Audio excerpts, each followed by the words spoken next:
Now, it's time for the explainer tonight. Now, a political debate has arisen in the country over the protected constituencies. Why are they protected and how did we get here? And how could the possibility of the loss of this protection affect the 2022 general election? Well, let's start at the beginning. The 2010 Constitution that guides the process of delimitation. In Article 89, it begins by setting out the total number of constituencies and puts that at 290. It also goes on to outline the process of the review of those constituencies, dictating that the size of each constituency is based on the number of residents. This is what is known as the population quota.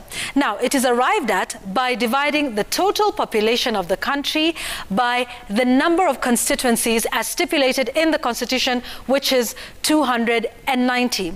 A census is therefore a very important factor in the review of boundaries. And it did help determine the first review after 2010 that we had. Now, that took place in the year 2012, and it was done by the Interim Independent Boundaries Commission that was led by Andrew Ligale.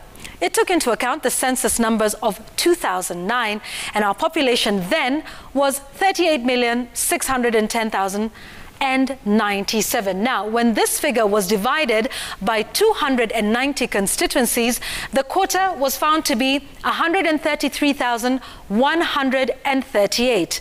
This meant that every constituency had to have a population of this size.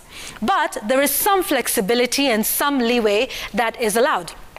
See, the Constitution allows a variation of this quota by taking into account a few factors, such as geographical features and urban centers, community of interest, historical and economic cultural ties, as well as the means of communication. And in factoring those, it allows a variation of plus or minus 40% for cities and sparsely populated areas, and plus or minus 30% for the other areas. But even with these factors, there were some constituencies that still did not meet the cut. And these were the 26 constituencies whose quota did not meet the threshold as per the 2019 census numbers, as you can see here. But remember, this was being done in 2012, a year to the election. So a political decision was made to protect them for 10 years, thereby allowing them to go through the 2013 general election, and that their fate would be determined at the next scheduled review. And that process has a 4-year window, again according to the Constitution, during which it can take place. As per the law here, it says that is any time from 2020, but not later than 2024. The IEBC this month launched its Boundaries Review Plan, and the population quota has obviously changed because this time they will be using the results of the 2019 census, which puts Kenya's total population at 45 million. Therefore, the new population quota per constituency is now 164,015. But in between that period, we have a general election in 2022.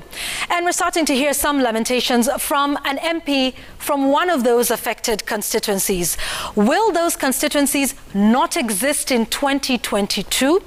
The Constitution, again, has an answer to that question.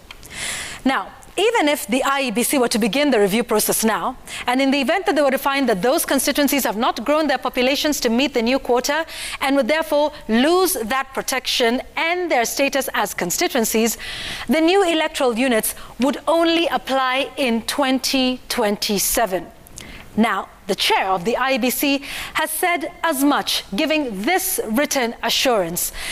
Now, even with this assurance, according to what he has said here, MP Jeremiah Kioni of Ndaragwa, one of the protected constituencies, had this to say to our Waihiga Mara on Newsnight this week when asked on his timing and why he is tying this to the general election. Watch. If we lose the elections, this is what people must know. The only bargaining chip that we have are elections. After elections, you are an entity. You are a member of a constituency that is dying within a year. You have no voice, and Kenyans would rather know this.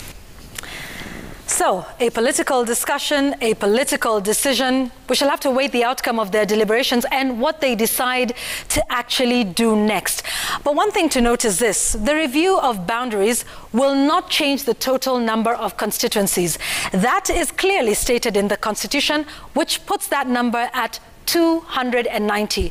So the review simply means some constituencies will be merged, some boundaries redrawn. So whilst some constituencies may cease to exist as we know them, the total number remains at 290.